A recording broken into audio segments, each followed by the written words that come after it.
2, 1, c'est parti. Page Youtret. Vous y êtes? Page Youtret.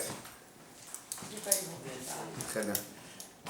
On a besoin de quelqu'un qui va enseigner les mots. On y va. Moi, j'ai toujours une question, la question suivante.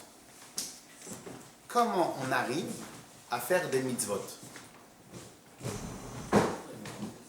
Et même encore mieux que cela, à faire des choses bien.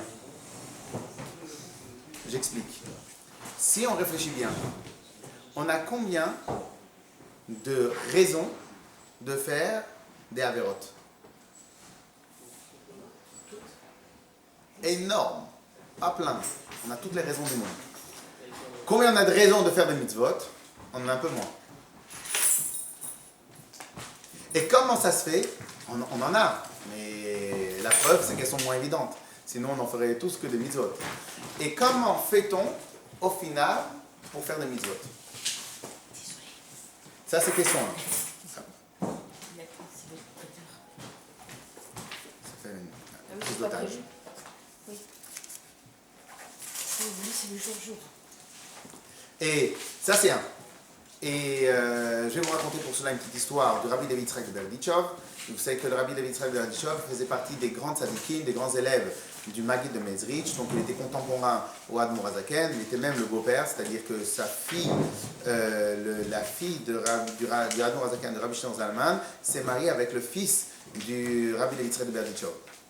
Lui, il avait l'habitude tout le temps de trouver des bonnes excuses pour le Bnei Israël, et lui, on l'appelait le Ohev Israël. Il trouvait toujours de bonnes excuses. Une des excuses qu'il avait trouvées parmi toutes les choses, il avait dit comme ça: Ribon Shel Olam, Akadosh Baruch Hu, imaginons maintenant que tu avais mis tous les plaisirs de la terre, tu les avais mis dans les livres. Comment manger quelque chose qu'il ne faut pas manger? Alors tu dois ouvrir un livre, tu dois ouvrir le tome un tel. Alors pour manger, il faut faire ça, il faut faire ça. Tous les plaisirs de la terre, tu les avais mis dans un livre. Toutes les avérotes de la terre, tu les as mis dans un livre. Comment faire une avéra? Alors, pour faire une avéra, il faut penser mal de quelqu'un. Une fois que tu as pensé d'abord, faut... etc., etc., etc. Et pour faire les mitzvot, c'est à notre portée. Donc à notre portée, comme aujourd'hui. Et... J'ai une question. Oui. Le fait de faire une avéra, il faut qu'il y ait une intention ou même involontaire? Alors, la punition dépend de la conscience. La punition dépend de la conscience. Mais le concept même de l'avéra. Dès qu'on fait une avéra, c'est comptabilisé comme par une avéra. Mais la gravité de l'avéra dépend de la conscience. Ok? C'est pas le même quand un enfant il casse un verre, quand il a 1 an, que quand il a... Pourtant, le verre il est cassé. Mais il y a moins, l'impact il est moins grave, la gravité de la chose elle est moins grave, c'est la conscience qui va être le démultiplicateur de la faute. Et donc, il dit, et si par contre, pour faire les mitzvot c'est à notre portée. Étudier la Torah, c'est à notre portée, faire les mitzvot, c'est à notre portée, etc. Donc Hachem, comme ça il dit Rabbi Yitzhak Berdichov, Hachem, j'aurais compris que tu punisses et que tu sois énervé contre les Bnei Israël. Pourquoi j'aurais compris que tu sois énervé? Parce qu'il faut vraiment y arriver. Quelqu'un, il a besoin d'aller chercher dans un livre comment faire une avéra, et il s'arme de courage et de patience, et il va à l'université pour étudier comment faire une avéra, et au final, il fait l'avéra. Bon, ça, c'est vraiment lourd. Ok, il mérite. S'il vous plaît. Juste un instant. Et il mérite. Mais, qu'est-ce que toi, tu as fait, Ribono Shel Olam? Tu as fait tout le contraire.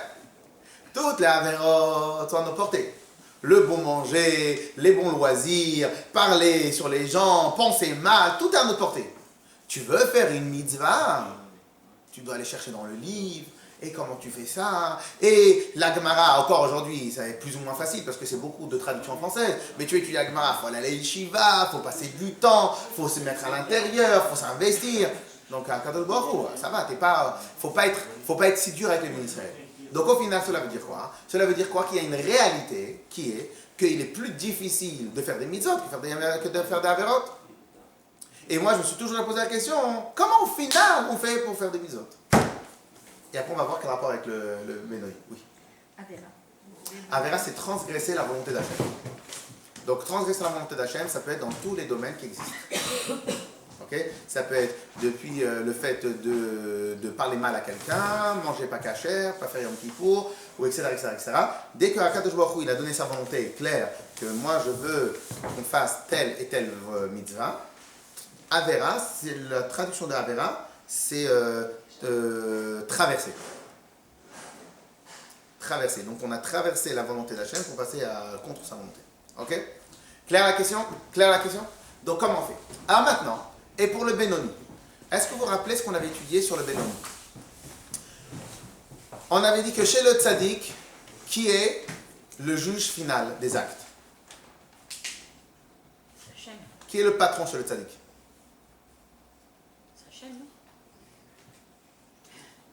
On peut aller, on n'est pas obligé d'aller si haut. Qui est le patron chez le Tzaddik? Son maître. C'est pas lui-même. C'est l'Yetzer Tov. Alors c'est lui-même. C'est l'Yetzer Tov. C'est le bon penchant. Qui est le patron chez le rachat? On est d'accord? C'est l'Yetzer Hara. Qui est patron chez le Benoni? Ouais. Le Yetzer Hara. Non, non, vous avez raison. C'est de ma faute. Le Yetzer Hara, c'est le mauvais penchant de la personne. Qui est le patron chez le Benoni, l'intermédiaire? Ils sont les deux. Donc il y a deux patrons. C'est un vice-président. Qu'est-ce que ma maman m'a appris? Quand il y a deux capitaines sur le bateau, Il coule. le bateau coule. Chez le tzaddik, le patron, c'est le Yetzer Tov. Alors c'est clair. Pour lui, c'est clair. Il fait que des bonnes choses, il fait que des mitzvot, il ne fait que s'attacher à Hachem. Chez le rachat, le mécréant, la personne qui ne se comporte pas comme la Torah veut, le patron c'est qui? C'est les tzara, c'est le mauvais penchant. Parce que si c'était pas lui le patron, il aurait fait de bonnes choses. Mais chez le Benoni, l'intermédiaire, c'est qui le patron? Ça dépend d'où il penche. Ça dépend ce qu'il fait. Le patron du mal, il veut que le mal. Le patron du bien, il veut que le bien. Le Benoni, il est vers le mal ou vers le... Moi, je Ah, crois le que- Benoni, c'est l'intermédiaire. Moi, je crois que c'est quand même le Yetzer Hara qui est le patron. C'est le Benoni. Ah ben alors pourquoi il ne fait pas d'Averot? Si c'est Yetzer Hara le patron, donc cela veut dire qu'à un certain moment, il va transgresser la Torah.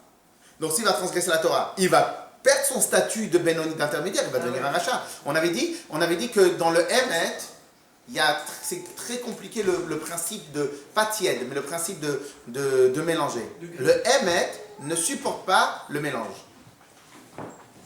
C'est pour ça que vous n'avez pas de gris. C'est marron blanc. Sauf la cravate des fois. Ouais, c'est... Alors, est-ce que c'est compliqué? Au moins noir, on sait que c'est noir. Mais... Il n'y en a pas. Comment? Il n'y en a pas. C'est quoi, il n'y en a pas? Il n'y a pas de patron. Ah. Alors, on va voir tout de suite. Donc, cela veut dire, pourquoi? Parce que si maintenant quelque chose, je vous donne un exemple. Votre enfant, il a un contrôle à faire. C'est simple. S'il a révisé sa leçon, il connaît la réponse. S'il n'a pas révisé, il ne connaît pas la réponse. Ah oui, mais j'ai répondu à côté. Bah, parce que tu ne maîtrisais pas vraiment. La preuve sur ce que tu maîtrises, tu sais répondre directement. Donc en vérité, de la même manière, lorsqu'on fait bien devant Hachem, donc ça s'appelle bien. Lorsqu'on fait mal, ça s'appelle mal. Donc dans le Benoni, c'est compliqué de dire qu'il y a du gris. C'est ou bien il fait que des mitzvot, ou bien il fait que des bonnes choses. Donc ça appelait, il fait que des bonnes choses. Ou bien il fait d'Averot, ça s'appelait un rachat. Ça appelait quelqu'un qui transgresse la volonté d'Hachem. Donc chez le Benoni, comment ça marche? Et nous on avait répondu à l'époque. On avait dit Zé, Vazé, Shoftan. Les deux sont ses juges à lui. Mais là on a un autre problème. S'il a deux juges, donc comment il fait pour réussir à faire des mitzvot? S'il a les deux juges, c'est-à-dire qu'ils sont 50-50 dans les parts de la société, ils sont 50-50 dans les parts du corps. S'ils sont 50-50 dans les parts du corps, le bateau il coule. Moi je vais à la droite, non moi je vais à gauche, le bateau il se coupe en deux. Donc comment ça marche? Et là, le Tanya va nous rappeler une règle très importante. Et qu'en réalité, cette règle-là, quelque part, elle va nous aider beaucoup. La règle, c'est quoi? C'est que Me'at or doche arbe rocher. Peu de lumière a la capacité de faire reculer Beaucoup d'ombre.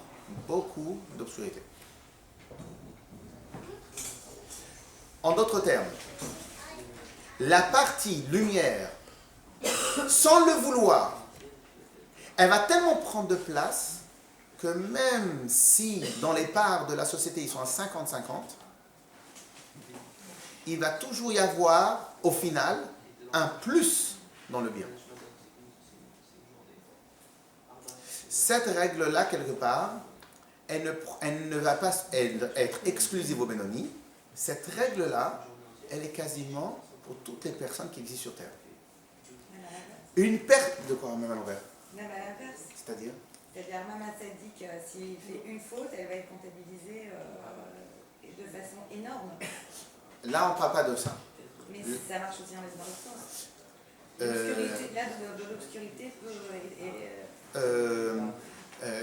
va le tâcher, l'entacher, mais la puissance de la Avera, la puissance de la transgression, n'est pas aussi forte que la puissance de la lumière. Donc cela veut dire, même s'il va s'entacher, il va casser un truc, mais ça sera toujours rattrapable.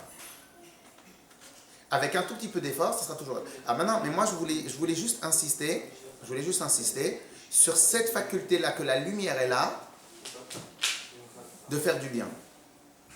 Prenez tout autour de nous, même dans nos vies de tous les jours. On s'abstient de manger. On s'abstient, on a envie de dire du mal de quelqu'un. On s'abstient. À combien on est fier de nous après? Un tout petit comportement bien nous donne une réelle satisfaction. C'est-à-dire, c'est comme si on allait dire que quelque part, Akadosh Baruch Hu, il a mis par défaut dans notre nature qu'on a une attirance, entre guillemets, à faire du bien. Alors évidemment, ça ne veut un peu rien dire. Ça veut dire beaucoup et ça veut rien dire. Quelqu'un va vouloir faire du bien, mais il est tellement tordu que le bien, il va être tordu. Ok?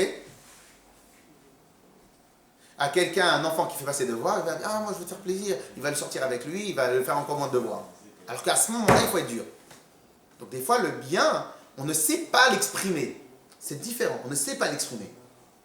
Mais quelque part, Akadosh Baruch Hu, il a mis dans notre nature profonde qu'on est attiré par le bien plus que par le mal. Une personne, comme d'afra hier j'ai dit à quelqu'un, faire du sport, c'est compliqué, on est fatigué, on n'a pas envie d'aller faire du sport. On grogne avant d'aller faire le sport, on grogne pendant le sport. Et on grogne après. Non. Et après on est content. Non, on est content, mais après. Oui, ben on a quand même mal. Ah ouais, c'est ça. faut toujours avoir mais tachles, Il faut que la fête lorsqu'une fasse personne chose il a de fait quelque chose de bien, c'est très rare quand quelqu'un il regrette quelque chose de bien qu'il a fait. C'est contre nature. Vous savez quand est-ce que quelqu'un du présent peut regretter? C'est lorsqu'il a fait quelque chose de bien et le bien il est devenu mal par une autre personne. J'ai aidé quelqu'un et cette personne-là il a fait du mal. Là on regrette quelque part d'avoir aidé. Mais c'est pas le bien qu'on regrette. Même si moi j'ai perdu, c'est pas le bien que je regrette. C'est la tourne du bien que ça a donné. Mais il est rare que quelqu'un regrette le bien qu'il a fait. En d'autres termes, il y a, pas un accès on va dire, il y a une attirance, et il y a une facilité pour les gens de faire du bien.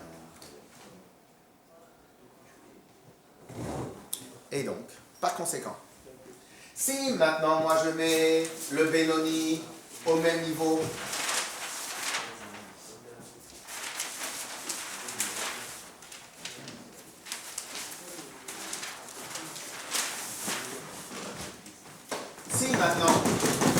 si maintenant, donc on a dit que le tzaddik, c'est le Yetzer Tov, le bon penchant, qui gère, qui est le patron. On a dit chez le rachat, le mécréant, c'est un mot même pas bien, mais c'est comme ça qu'on traduit, mais c'est pas comme ça qu'il faut traduire réellement. Celui qui ne fait pas la volonté d'Hachem, on a dit, c'est le Yetzer Hara. Le Yetzer Hara, le mauvais penchant. Hara. Qui gère. mais chez le Benoni, Pourquoi on ne dit qui est pas le- juge. Pardon, qui est juge, comment? Pourquoi on ne dit pas le Yetzer Atov, puisqu'on dit le Yetzer Hara? Ah, vous voulez qu'on dise le Yetzerator? Non, ou alors le Yetzer. C'est juste. Yetzerator. On peut Ouais, le mais dire si aussi. c'est lui, il On dit aura. Yetzerator aussi, c'est pas grave. Par contre, chez le Benoni, donc l'intermédiaire, le Benoni c'est l'intermédiaire, c'est qui le patron? Eh ben, on a dit, les deux c'est le patron. Mais s'il y a deux capitaines, comment ça se passe? Il faut un troisième pour les partenaires. Et c'est qui le troisième? C'est là, alors c'est HM, le troisième, mais c'est cette capacité-là qui est qu'on a plus d'attirance et on a plus de facilité, on a plus de bien-être dans la lumière que dans l'obscurité.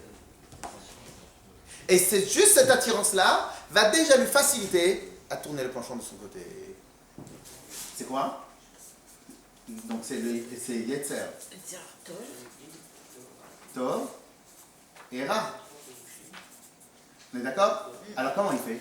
Alors pourquoi à la fin il fait une mitzvah? Pourquoi à la fin il arrive à combattre son Yetzer Hara? Moi je peux combattre mon Yetzer Hara lorsque j'ai une majorité de part dans la société. À ce moment-là je peux influencer, je peux imposer mes idées. Mais lorsqu'au final j'ai que 50-50, comment je fais pour imposer mes idées? Parce que c'est lui le président. Non, non. Parce qu'en vérité, des fois, il y a des vérités tellement éclatantes que même l'autre se rallie quelque part.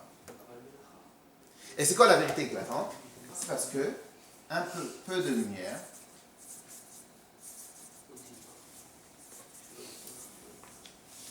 repousse beaucoup d'obscurité.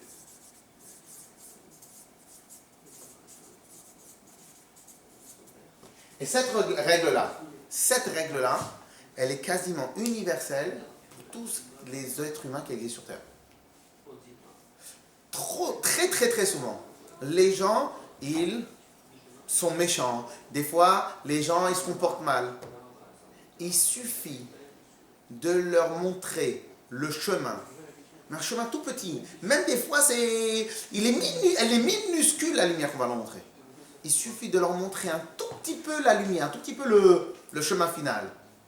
Et les gens, des fois, ils sont d'accord pour y courir à l'intérieur. Mais je n'ai pas compris. Mais toute sa vie se comporte mal. Pourquoi ils cherchent? Parce qu'en vérité, la force de la lumière, elle est de repousser beaucoup d'obscurité. Mais pas seulement ça. C'est qu'en vérité, les gens, ils ont un bien-être à faire du bien. Il faut juste leur montrer le bien qui est à leur échelle. Et que eux, ils vont considérer ça comme du bien. Tu vas dire à quelqu'un que pour lui, l'étude, il n'y a rien de bien. Si tu vas essayer de le chauffer, de venir à Saint-Laurent pour étudier, il va te dire, on va voir ailleurs. Mais dès lors que tu as trouvé le point où lui, il sent ça du bien, c'est fini. Ça marche pour les gens, ça marche pour les enfants. Puisque les enfants, il suffit de réussir à leur faire avoir la première bonne note. Dès qu'ils ont réussi à avoir la première bonne note, peu importe, mais la première sensation de réussite, la première sensation de réussite,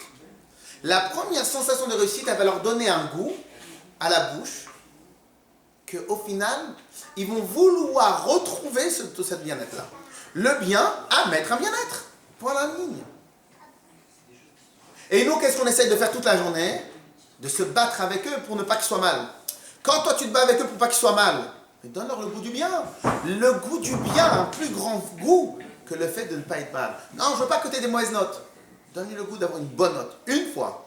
Donne-lui le goût d'être fier de lui, une fois. Donne-lui ce goût-là, il va vouloir se rester sur le piédestal. Que ce soit le piédestal des parents, que ce soit le piédestal de soi-même. Et pour clôturer, parce que c'est toujours bien de parler aussi de Shalom Bayit, et de la même manière, très souvent, quand Dieu préserve, il y a des problèmes, et ensemble on avait déjà parlé une fois, qu'une des règles que les épouses doivent savoir, que les maris doivent savoir, c'est que les épouses, elles doivent avoir clair dans leur tête que leur mari ne cherche que leur bien-être à eux. Mais les gens, ils oublient ça. Pourquoi ils oublient ça? Parce que tellement la vie de tous les jours, elle nous casse la tête, tellement la vie de tous les jours, elle nous brouille les pistes, à la fin, on ne comprend plus ce qu'on veut. Mais demandez à n'importe quel mari, bien sûr, je veux que ma famille soit bien. Mais des fois, il ne sait pas s'y prendre. Mais je veux que ma famille soit bien. Demander à une épouse, elle dit, mais moi je veux que ma famille soit bien. Pourquoi? Parce que c'est par défaut et de par nature. Parce que si, et ça c'est, heureusement qu'Hachem il a fait ça. Parce que si par défaut et par nature, on n'avait pas ce besoin-là d'être bien, le monde serait tout le temps en guerre, il n'existerait pas. Il y a trop de bonnes raisons de faire du mal. Il y a l'ego, le besoin de supériorité, le besoin d'accroître sa propriété, le besoin... Il y a 10 000 raisons de faire du mal. Alors pourquoi les gens font du bien? Pourquoi? Parce qu'en vérité, Dieu, il a incorporé la valeur bien-être par le bien, par défaut, chez toutes les personnes qui existent, chez tous les humains. Alors, Rav Israël, le Benoni n'existe pas vraiment. Il est plutôt dans le Yetzeratov, mais à petite échelle, quoi. Alors, on l'a expliqué, et on va le réexpliquer dans le passage d'après, qu'en vérité, le Benoni, il va être, rappelez-vous tout le temps de la règle qu'on avait dit, le radin parfait qui donne de l'argent. À chaque fois qu'il donne, il s'arrache un morceau de son cœur, mais au final, dans les faits, il est quoi? Vous avez dit vous-même. La nature, elle est rachat. La nature, la volonté profonde, elle est de rachat, mais dans les actes, il se comporte comme un tzaddik. Alors maintenant, on pose la question au final, mais alors 2 secondes, mais pourquoi, quelle est la logique qui se comporterait comme un tzaddik? Il n'y a pas de raison de se comporter comme un tzaddik, puisqu'au final, il a envie d'être pas être un tzaddik, puisque c'est la nature profonde. Sur ça, le 13e père, il répond, il explique. Qu'en vérité, il y a un principe par défaut que Dieu il a créé, qui est que j'aime être bien, et ce bien-là que j'aime être bien, me est procuré par une sensation de bien. Et cette sensation de bien-là, tout le monde veut l'avoir. Vous avez dit au début, quand on a appris le Tanya, que tout le monde était bénévole pratiquement. Non, pas du tout. Il n'y a que quelques-uns qui sont les tzaddiks vraiment, mais tout le monde était bénévole. Non, tout le monde peut devenir bénévole. Tout le monde peut devenir bénévole. Ah d'accord, c'est bien. Et alors ceux qui n'ont rien, c'est bien sûr. Il n'y a personne qui est... Si on n'est pas bénéoni, on n'est pas tzaddik et on n'est pas rachat. Ah, si. Est-ce qu'on peut être? Alors, on est rachat. On avait expliqué. Les rachats total, ça n'existe pas. Alors voilà, rachat total, c'est celui qui n'a plus aucun regret. Mais nous tous, on a tous des regrets.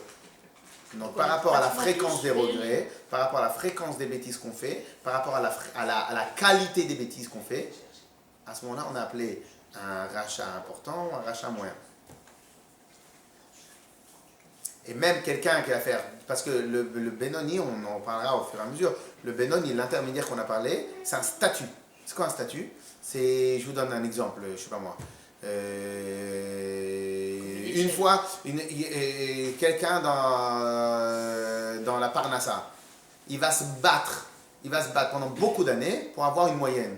Mais il y a un certain moment où la moyenne, elle est quasi acquise. Pourquoi elle est quasi acquise? Parce que de par l'année qu'il a travaillé, de par toutes les choses, elle est quasi acquise. Donc c'est déjà un statut, classe moyenne. Mais des fois, la classe moyenne, c'est pas un statut. Des fois, c'est j'ai réussi à faire une année. Parce qu'une année, j'ai réussi à faire un coup. J'ai réussi à faire un coup ne me rentre pas dans la classe moyenne, ou dans la classe supérieure, ou n'importe quoi. Après, c'est une régularité. Le Benoni, c'est un statut. C'est quoi un statut? C'est quelqu'un qui a réussi de par son travail à enlever une grande partie des mauvaises habitudes qu'il a, jusqu'à tel point qu'il a réussi à rentrer et à avoir ce statut-là de... Exactement. Alors maintenant, ce statut-là, c'est pas que comme un tzaddik, que le tzaddik n'a plus aucune envie de faire de bêtises. C'est pas un tzaddik. Là, si on ne parle pas d'un tzaddik. Là, on parle de quelqu'un qu'il a... Je vous donne un exemple. Quelqu'un qui est fainéant. Mais le gars, il a compris, à un certain âge, il a compris qu'il fallait travailler. Et ben, tous les matins, il se lève à 6h. Il est plus fainéant. Ah si. Regarde dimanche à quelle heure il se lève. Dimanche, il fait des bulles du matin au soir. Et je n'ai pas compris. C'est un fainéant qui travaille. Parce que quelque part, il a appris, cette régularité, il a compris l'importance de travailler, etc., etc. Donc, à un certain âge, il s'est pris en main, et depuis le matin jusqu'au soir, il travaille. Mais... Non, pour se reposer, on a besoin de 8 heures par nuit de se reposer, on n'a pas besoin de se reposer. Hein? Comment? Quelqu'un qui dort toute la journée, c'est pas logique. Quelqu'un qui dort la journée, ou qui ne va pas se lever, ou n'importe quoi. Ok? Donc, quelque part, cette personne-là, il a... Alors maintenant, comment le lendemain il arrive à se lever? Parce que dans sa tête, il a réussi à mettre les cases qu'il faut pour ne pas retomber dans la fainéantise excessive. Mais c'est la nature profonde. Donc c'est-à-dire, il peut y avoir par des garde-fous, il peut y avoir par nos comportements, il peut y avoir par nos habitudes, les habitudes deviennent une deuxième nature, il peut y avoir par plein de choses, autant de garde-fous qui font en sorte que je ne vais pas me faire de bêtises. Mais je n'ai pas encore accédé au niveau de tzaddik. Mais à mon avis, l'échelon Benoni, elle est petite. Non? Je ne dirais pas qu'elle est petite, je dirais qu'il n'y en a qu'une seule. Statut, tu ne fais jamais d'Avera. De quoi? Un Benoni, c'est un statut, on ne fait jamais, on ne transgresse jamais. Alors on est en dessous, non? Non, mais c'est pas un statut d'amour qui fait qui progresse rien du tout. Bah oui. C'est un statut d'amour qui retrouve. Non, on a expliqué. Je suis désolé de le répéter, mais on a expliqué. On est appelé nous des Réchaïm. Oh non. Non. C'est méchant, hein, c'est dur. C'est grave. Ouais, mais il faut connaître la vérité. Mais encore une fois, ce niveau de rachat, on avait dit qu'il y avait combien de niveaux? On avait combien? Une infinité. Donc, ça veut dire quoi? Que dans le niveau de rachat, l'extrême c'est lequel? C'est celui qui a zéro scrupule sur zéro rien pendant toute sa vie. On est des bons. Ouais, on est des bons rachats. Et ça, c'est le rachat gamour, celui qui a zéro scrupule sur rien. Dès lors que tu commences à avoir des scrupules, dès lors que tu commences à faire tchouva, dès lors que les moments où on fait des bêtises, elles